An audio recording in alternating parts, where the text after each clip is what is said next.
उत्तर प्रदेश के बलरामपुर जिले में मुस्लिम समुदाय की आबादी तकरीबन 30 से 35% तक है। यहाँ पर तकरीबन 400 मदरसे इस आबादी के नौनिहालों को दीनी और आलमी तालीम देने के लिए संचालित होते हैं। सरकार ने भी जिले के 25 बड़े मदरसों को वित्तीय सहायता दे रखी है, जिससे यह आबादी शिक्षित हो सके और अपने आवाम को आगे बढ़ा सके। लेकिन यहाँ के अनुदानित मदरसों से भ्रष्टाचार का दाग है कि धुलने का नाम ही नहीं लेता है।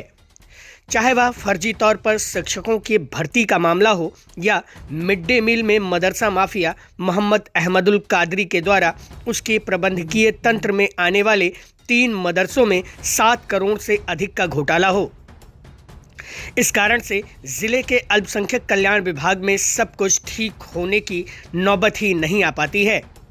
अब ताज़ा मामला तुलसीपुर के नई बाजार स्थित एक मदरसे से जुड़ा हुआ है, जहां के प्रबंधक भी अहमदुल कादरी ही बताए जाते हैं।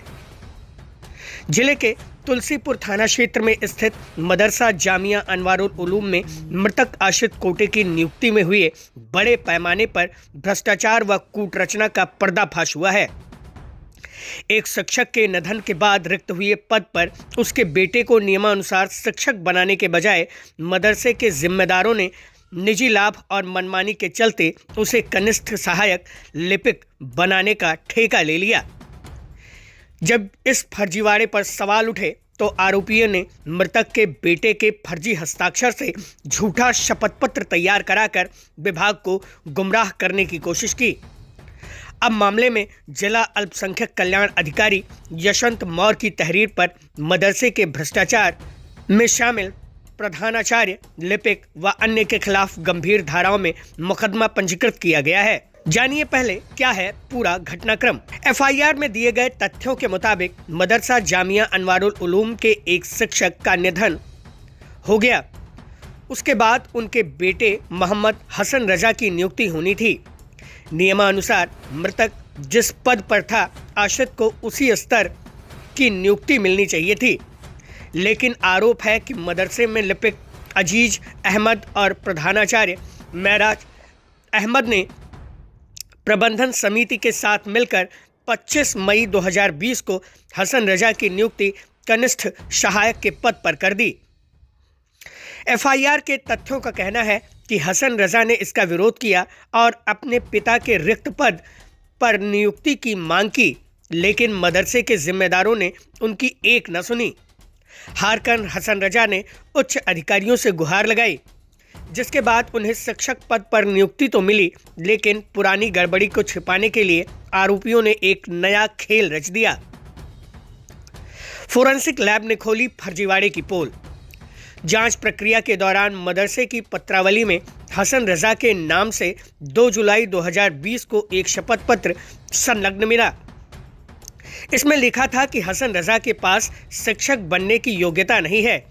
हसन रजा ने 27 सितंबर 2021 को शपथ पत्र देकर इसे फर्जी बताया। मामले की सच्चाई जानने के लिए दस्तावेजों को विधि विज्ञान प्रयोगशाला भेजा गया।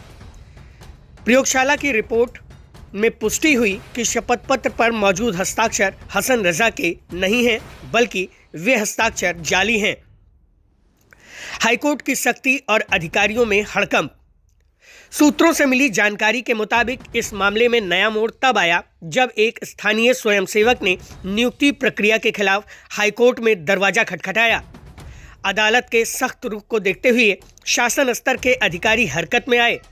खुद को कानूनी कार्रवाई की जद से बचाने के लिए अल्पसंख्यक कल्याण एवं वक्फ अनुभाग 3 लखनऊ के 15 दिसंबर 2025 को तत्काल एफआईआर दर्ज करवाने का आदेश जारी किया।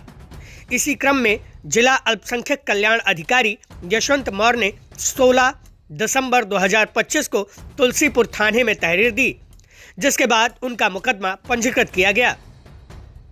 पूर्व डीएमओ पर भी जांच की आंच। इस प्रकरण में केवल मदरसे के लोग ही नहीं बल्कि तत्कालीन विभागीय अधिकारी भी रडार में हैं। खबर है कि तत्कालीन अल्पसंख्यक कल्याण अधिकारी पवन सिंह की भूमिका को भी यहां पर संदिग्ध माना जा रहा है और उनके खिलाफ भी जांच के आदेश दिए जाने की चर्चा है।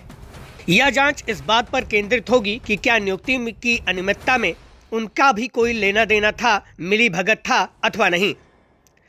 पुलिस की कार्रवाई और फरार आरोपी।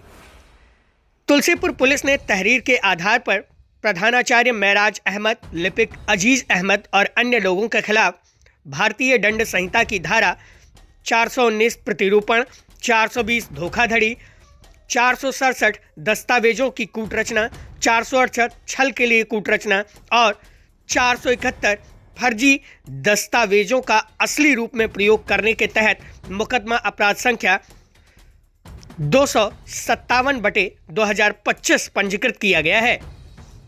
विवेचना अधिकारी उप निरीक्षक कौशल किशोर भार्गव इस मामले की जांच कर रहे हैं। वर्तमान जिला अल्पसंख्यक कल्याण अधिकारी यशवंत मौर्य ने बताया कि एफआईआर दर्ज हो चुकी है, हालांकि तकनीकी कारणों से अन्य चीजों का पता नहीं चल पा रहा है। दूसरी ओर एफआईआर दर्ज होने की भनक लगते ही आरोपी प्रधानाचार्य और लिपिक के मोबाइल फोन बंद आ रहे हैं, वे संपर्क से बाहर हैं। एक तरफ जहां पुलिस जल्द ही उनके गिरफ्तारी के लिए दबिश दे सकती है, प्रयास कर सकती है, वहीं दूसरी तरफ अगर इस मामले की जांच में कुछ भी तथ्यात्मक चीजें सामने आती हैं तो कहीं ना कहीं इन लोगों की मुश्किलें और बढ़ जाएंगी। बताते चलें कि यह मदरसा भी अहमदुल कादरी के प्रबंधकीय तंत्र के तहत ही संचालित होता है। कुछ समय पहले ही अहमदुल कादरी यहाँ के प्रबंधक बने हैं। इससे पहले भी अजीज अहमद के ऊपर एक एफआईआर पंजीकृत हो चुकी है, जिसमें वित्तीय अनियमितता को लेकर कई गंभीर आरोप उसके ऊपर लगे थे, लेकिन वह जांच अभी तक दबी की दबी ही रह गई है। अब देखना होगा अजीज अहमद के और महराज अहमद के ऊपर दर्ज हुए इस मुकदमे में पुलिस क्या कार्रवाई करती और किस तरह से हसन रजा के साथ हुई इस धोखाधड़ी के परिणाम में उन्हें सजा दिलवाती है। बलरामपुर से योगेंद्र विश्वनाथ त्रिपाठी की रिपोर्ट।